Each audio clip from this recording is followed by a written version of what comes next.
The National Broadcasting Company invites you by transcription to join The Chase.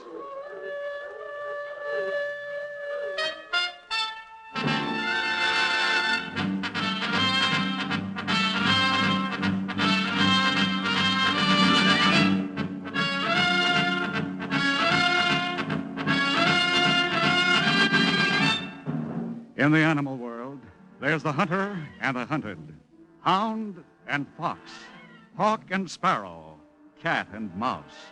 We in the topmost species have also joined the hunt.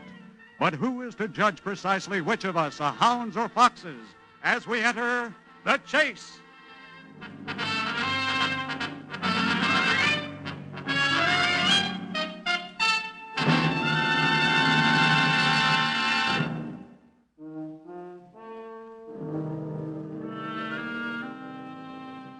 And although most of us are pursuing something, the chase is seldom as frenzied as when it is motivated by the urge to obtain for nothing something of immense value. Doctor, don't leave me, please. Mr. Lesko, you're all right now. Please keep your voice down. You'll wake the whole hospital. What time is it? It's 3 a.m. Oh, it's so dark. Can't I have a light on? Now, you've got to rest. I'll be in again right after breakfast. No, don't go, Doctor. Please don't leave me alone. All right. Stay with me. Yes. You don't know much about me, do you, Doctor? I don't need to. My job is to get you up and around again. Oh, I'm an artist. Freelance. Not a very good one. Mr. Lesko, now, please don't talk. I want to talk, Doctor. All right. What shall we talk about? I'm a lousy artist. Commercial. Girdles and ties and peanut butter ads. I'm the best drawer of Squirrels Henley's peanut butter ever had. That's something. And I'm broke. That's how this whole thing started. I was broke and fed up and hated what I was doing. You know what that's like? What's what like? To hate your job so much you could... No, I'm pretty much absorbed in what I do. Well, you're lucky. I wasn't. I hate squirrels, and I hate my work. That's why when I saw that picture frame, I thought right away I could be rich. It was like getting hit in the stomach. I thought I could tell the world to go hang. The frame was in the window of a shop at 3rd Avenue and 27th Street. John Marks, interior decorating. For a minute, I thought I was seeing things. It couldn't be the same one. Not here, not in New York. But it was. I recognized a nick in the lower right-hand corner. I'd looked at that frame every night and every morning for 132 days. I knew every scroll, every filigree. Through the window, I could see a big guy inside the shop. He had a sun lamp tan and curly hair. When I could stop shaking, I went inside. Good afternoon, sir. Is there something I can show you? That frame in the window. Ah, yes. Beautiful, isn't it? Yes. Such a simple, almost biblical purity. Has a sort of lyric emotion, don't you think? Is something wrong, sir? Are you Mr. Marks? That's right. You own this place? Yes, I do. Where did you get that frame? Well, I bought it. Where? Who from? Well, as a matter of fact, from a woman who runs a rooming house around the corner. Why? What's her name? Hirsch. Mrs. Hirsch. What's her address? Now, look, what's this all about? It's just a picture. What's her address? Well, it's 518 East 27th Street, but I don't...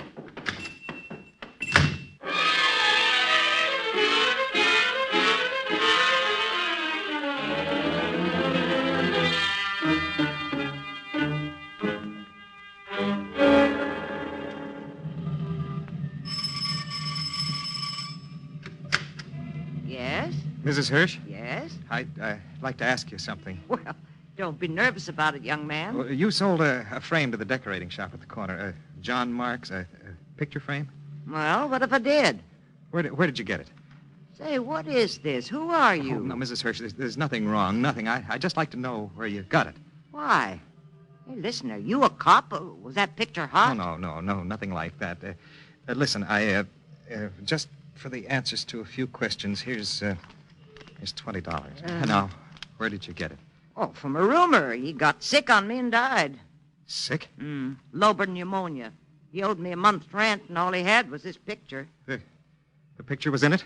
Oh, what good's a frame without a picture? Was he French? How did you know? Say, what is this anyway? Was his name Roubault? Jacques Roubault? That's right. Hey, for Pete's sake, Mac, what's this all about? Hey, Mac! Hey, wait a minute. Listen, Well, that's certainly the easiest $20 I ever made.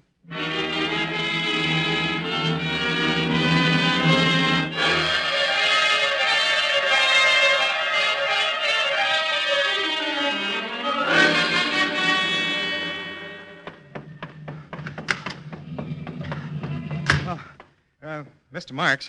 You back again? You went out of here so fast, I thought you'd been taken sick. I'm sorry. I thought you were chasing a rabbit or something. I didn't mean to be rude. Oh, in this business, everybody's rude. Now, what about this frame? Mrs. Hirsch said there was a picture in it. Yes, there was. What did you do with it? I cut it out. Cut it out? Well, it was a horrible picture, and... Say, what's going on here, anyway? Why all this mystery about a picture? Well, where is it now? I sold it. Who to? I don't remember. Try. I'll pay you. Pay me? $100. Just to tell you who I sold it That's to? right. Well, I guess I could find out by looking through the sales check. Well, then look, please, look right now. Tall, tanned, and curly started through the sales checks. I knew I'd made him curious, too curious, and I knew that was a mistake. I just couldn't help it, Doctor. I couldn't stop trembling. If you knew the secret, that picture was worth $250,000. That's enough to make anybody tremble. When Curly found the sales check, he made a noise like a seagull diving on some floating orange peel. There. I knew it was here somewhere. Let me see it. Supposing you tell me what this is all about. Let me see it. When you answer a couple of questions... What kind of questions? What's your name? Lesko, George Lesko. What do you do? I'm a commercial artist. Now, let me see that sales check. Hold it, Mr. Lesko. You come into my shop and practically take a fit over a picture I know is worthless. Look, you made a bargain. $100 for the name on that sales check. You said that, but why? The picture's no good. I didn't say it was. Then why? What gives? Let me see that sales check. Are you crazy? Let me see it. Baby, you asked for it.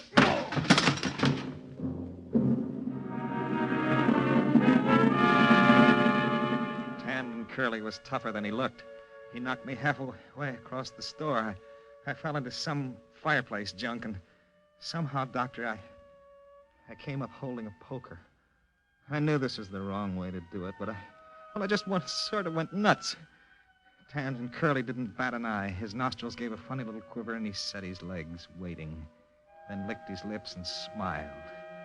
We stood there, staring at each other. Put the poker down, buddy.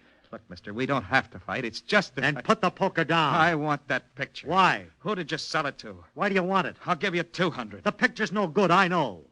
I've been in the business for years. It's not worth $10. And you want it so badly you got a poker in your hand and something else in your eyes. Your pupils have changed to dollar signs. Now, let's be reasonable. I know where the picture is. You want it. You tell me why. And I'll tell you where. The picture is valuable. You're crazy. It's worth, well, a lot of money. Buddy, I've been around pictures all my life. It's a big blob of nothing. That's what you think. That's what I know. And you ought to know, too. You're supposed to be an artist. The picture's a mess. That's right. Any art student in town could do better. But you're not in on the secret. Secret? Ever heard of Douai?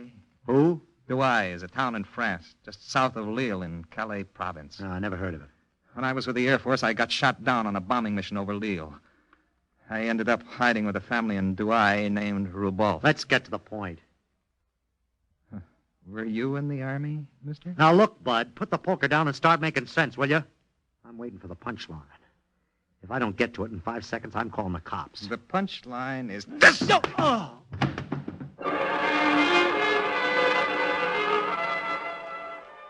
I hit him once, and then just for good measure, I hit him again. The sales check was in his pocket. He'd sold the picture to a Mrs. Millard Stamfield on Sutton Place. And I took a cab up. On the way, I stopped at my place and put a Band-Aid on the nick he'd taken out of my chin with his ring. I also picked up a gun I'd gotten 3 years ago when my apartment house had a series of break-ins. 35 minutes later, I was ringing Mrs. Stamfield's doorbell. Yes, she'd see me.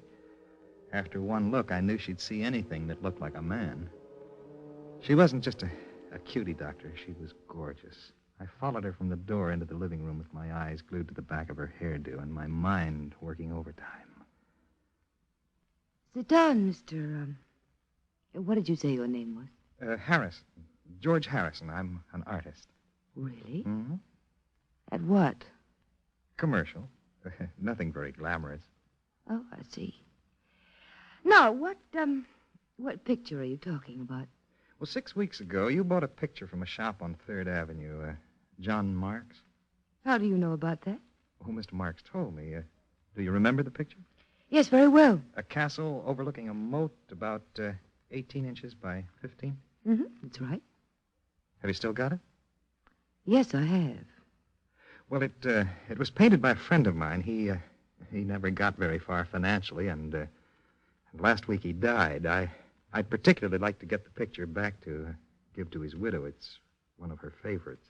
Really? It's a hideous picture. Well, you apparently didn't think so when you bought it. On the contrary.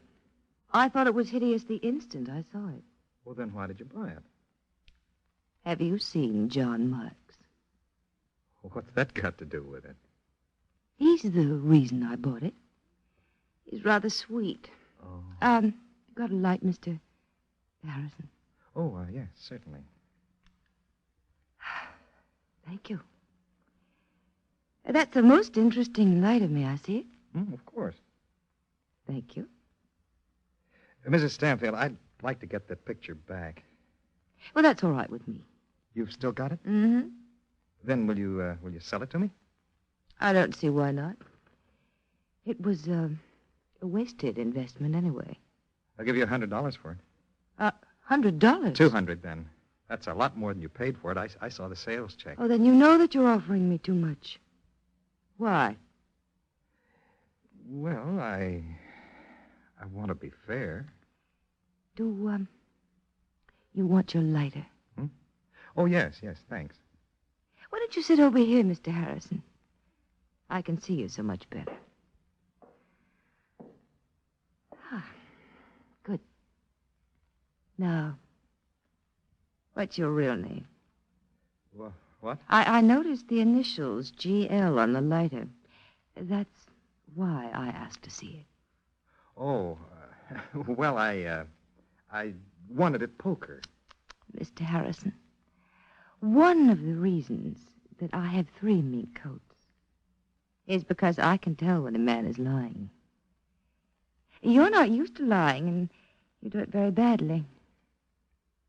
Now, your name isn't Harrison. Or if it is, you'll undoubtedly have several things in your wallet that you can show me. Is my name important? Apparently. Or you'd have told me your real one. Can I have the picture? Maybe.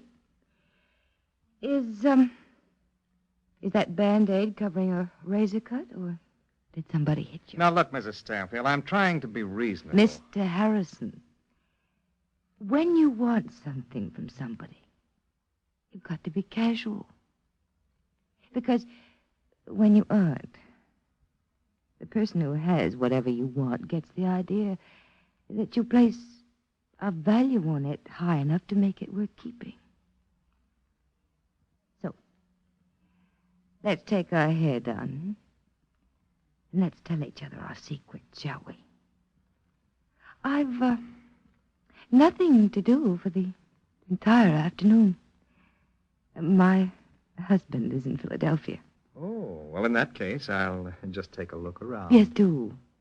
And then I'll be on the house phone in 5 seconds. Look, I've made you a good offer. Why can't you just let me have the picture? Because you want it so badly. You want it so badly I can smell it. 500. Oh, dear, dear, dear. Isn't this a cunning little mystery? Then make me a counter offer. All right. All right. It's been some time since I've been kissed by a man with a mustache. That can be remedied. Can it?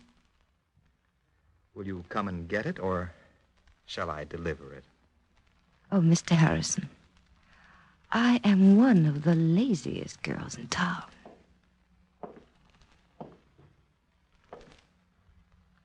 You're quite something, aren't you? So are you. All trembling and anxious about a picture. No, not about the picture. About you. You let one peep out of you and I'll break your arm. For heaven's sake, if you're going crazy. Where is it? I haven't got it. Another inch, Mrs. Stanfield, and I'll have to put your shoulder joint back together with thumbtacks. Now, where is it? It's at my summer place. Where? Little Tupper Lake. You're making that up. I'm not. It's near Cat Mountain in the Adirondacks. How do I get Oh, there? for heaven's sake, will you let me go? All right, I'll let you go. Now, look, Mrs. Stanfield, you're quite a dish. You've got $1 million face and figure, and I'm not interested. I want that picture, and I'm going to get it if I have to chase it all over New York State. Now, get out a pencil and draw me a map. If you don't, I'll get really tough. You're crazy. You're crazy. Maybe so. I know I'm doing this the wrong way, but it's the only way I know. I haven't got much time. I never fired this gun in my life, but there can always be a first Look, time. I don't know what this is all about. You don't have to. Just sit down at that desk and pretend you're an artist.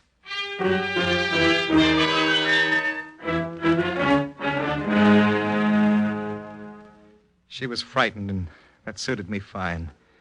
The map wouldn't have won any prizes, but it was clear enough. The Taconic Parkway to Kingston, then number 9 up through Albany and Glens Falls to Warrensburg and across to Little Tupper Lake.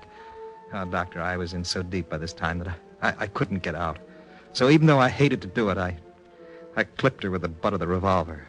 Her head slumped down over the mahogany desk like a lily on black water. I ripped the plugs from a couple of lamp cords and tied her hands and feet, and I put a wash rag in her mouth and tied it with a hand towel around her face. Then I covered her with a piano shawl. Looking down at her, it occurred to me that Stamfield was a lucky guy. I was at the front door of the apartment when I heard the phone ring back in the bedroom.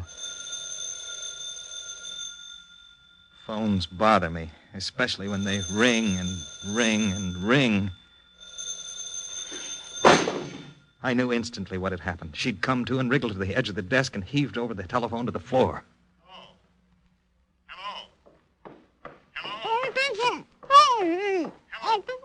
Mrs. Stanfield! Mrs. Stanfield! Mrs. Stamfield, I hate socking women. I want you to know there's absolutely nothing personal in this at all.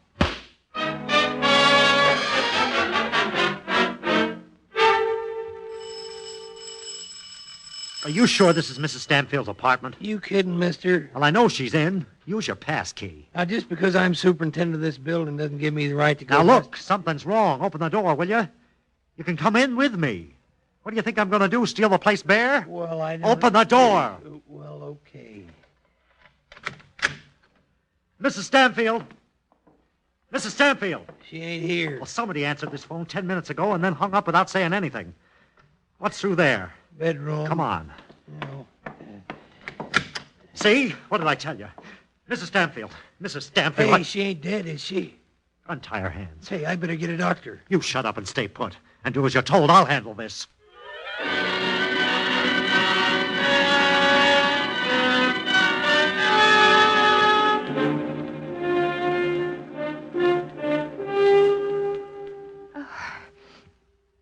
Here. Drink some more brandy. No, I'm all right. Was it Lesko? Hmm? The man about the picture. Yes. I thought he'd get to you. He clipped me with a poker. Was it you who telephoned? Yeah. Well, Mrs. Stanfield, you want I should get a doctor or something? Smitty, just go away, will you? I'm fine. Yeah, but if you was beat up or something, I ought to go. You heard what she said. Blow. Now, look here, mister. Smitty, please just go and don't say anything. I'll see you about it tomorrow. Now, please go. Well, something sure is wrong when a dame gets slugged and tied up and everything. Just being a respectable building, I know. Now, for heaven's sake, what's this all about? I don't know. He's chasing that picture as if it were gold. Is it valuable? Well, it's got to be. Otherwise, he's crazy. He attacks you with a gun butt, me with a poker, not over a worthless picture. And yet, Yet what? well, I know pictures. And that thing's a mess. You didn't say that when you sold it to me.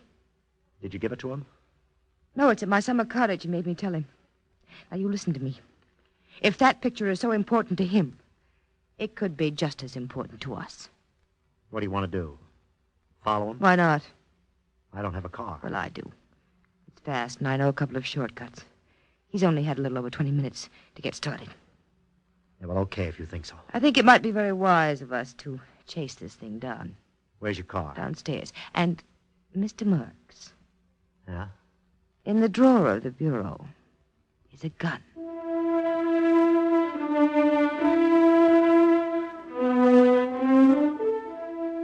It took me 11 hours to get to the Stamfield place on Little Tupper Lake. I got lost twice, and around midnight it started to rain.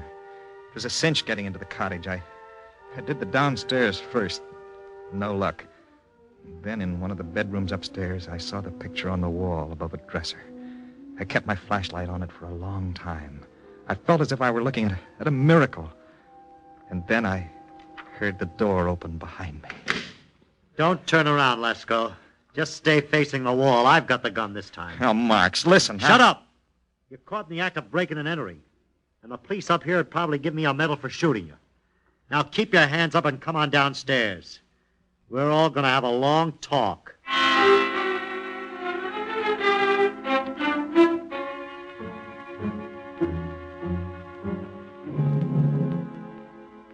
Mr. Lesko, you don't seem to understand English. We can take you into court on 3 charges. Assaulting Mrs. Stamfield and assaulting me. And breaking into my cottage with intent to steal. You know, our local police up here are very stubborn. All I have to do is lift this telephone and you're finished. So talk. What about it? No? Well, all right, you asked for it. Operator, this is Mrs. Millard Stamfield at White Point Cottage. All right, I'll tell you. Hang up. I haven't been up here for a while. I was just checking to be sure my telephone was working. Thank you, operator. We're waiting, Lesko. We'll have to split it 3 ways. No conditions. Talk. You can't avoid the conditions. It's 3 ways or nothing. Are you going to talk or do I have to bash your head in? The picture is a Corot original. The Belfry of Douai. Corot? This thing? You're nuts. It's worth $250,000. 200. Marks, is he crazy? Corot painted in the May of 1871. It hung in the Louvre until the Germans invaded France. This blob of nothing, Corot? Why, you're out of your mind. It was disguised by the most expert artists the Louvre could find in Paris. Disguised? This isn't a castle at all. It's the Belfry. And this isn't a moat. It's the street. Why, it's incredible. Fantastic. Well, it had to be. The Germans had art experts, too. How do you know all this? And I was on a bombing mission over Lille. I got shot down. Finally, I made my way via the underground to Douai. A family there named Roubault hid me. Roubault? He was Mrs. Hirsch's boarder. That was the son. Monsieur Roubault, his father, was assistant curator of the Douai Museum. Well, as you know, when the German invasion of France became imminent, the Louvre treasures were shipped all over the world. The Houdon sculptures came to New York. The Byzantine ivories to Montreal. The statues and marbles went into vaults. Paintings were disguised and hidden all over France in the homes of trusted people. An expert painted in tempera over all the oils. It was done with tremendous skill and patience. And the Belfry of Douai was sent to Monsieur Roubault. And he told you? The painting and I were both hidden in the attic. I was an American and an ally. He got drunk one night and the old man talked. They expected Hitler to clean out the Louvre just the way Mussolini looted the Borghese Palace in Rome. Corot.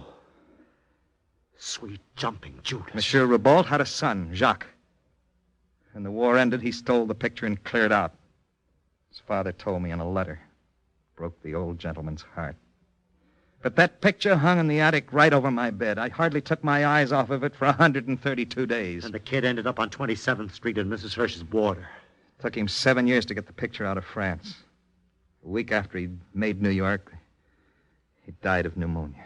Oh, I just can't get it through my head that this thing is worth all that money. The Louvre agents have been looking for it since 1945. Can we sell it? When it's cleaned up, there are half a dozen bootleg art dealers who'd bleed at the eyes to get it. He's right. Some of these rich collectors have the urge to own things that... For an original Corot, they'd pay, and no questions asked. $250,000 on the wall in my cottage. Oh, don't get that gleam in your eyes, Mrs. Stamfield. Why not? It's mine, isn't it? I bought it. It's ours.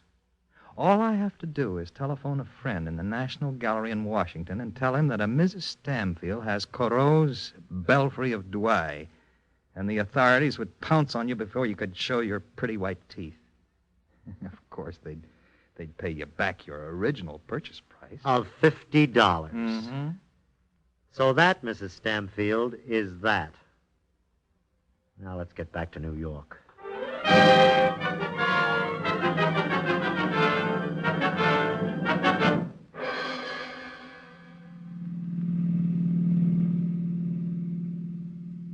Well, it stopped raining. Yes. About time. Oh, I just can't stop thinking about that picture. Yeah, neither can I. So brilliantly disguised. Well, it had to be. Everything the Germans saw in France that even smelt like treasure they took back to Berlin. Marx, please don't drive so fast. The limit's 50. The road's wet. Oh, relax. It's ridiculous to take silly chances. Don't pass that trailer. There's a bad curve just ahead. Hey, Marx is carrying gasoline. Take it easy. Don't pass it. Don't!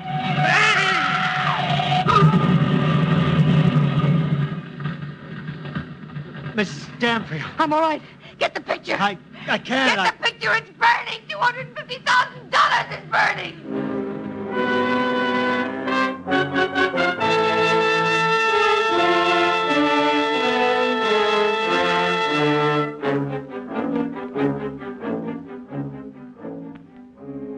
We skidded on the wet asphalt, Doctor. We sideswiped the trailer, and trying to avoid us, the driver swerved and turned over. We were drenched with gasoline, and unfortunately, Mrs. Stamfield was smoking. In 5 seconds, we were in flames. Miss Lesko, it's almost morning. Now, please try to get some rest. Marx was wonderful. I didn't know he could be like that. He dragged me out. Is he all right? His hands were badly burned, but yes, he's all right. And Mrs. Stamfield? Mrs. Stamfield won't be beautiful anymore. Oh, that'll really bother her. Beauty was about all she had. And $250,000 worth of picture burned. I'm broke and burned and beat up. I wish I was dead. You're very lucky that you're not. After all, what's a picture compared to life itself? Pictures are important to me, Doctor. I'm an artist. Well, Mr. Lesko, I'm sure you'll... Yes, explain it, Doctor. Just tell me how an artist, even out of squirrels, can make a living when he's blind.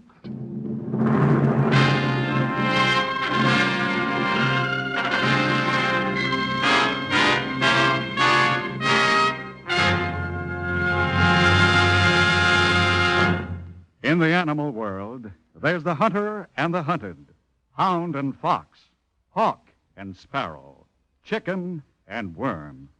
We in the topmost species have also joined the hunt. But who is to judge precisely which of us are hounds or foxes as we enter the chase?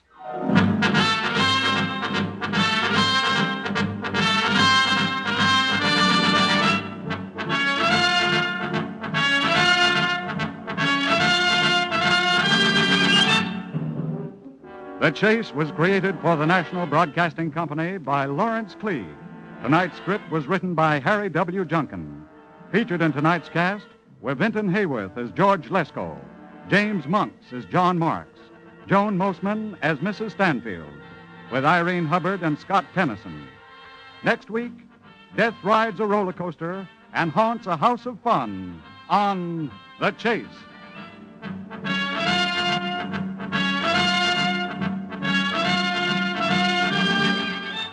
The Chase was directed and transcribed by Dan Sutter. This is Arthur Gary speaking.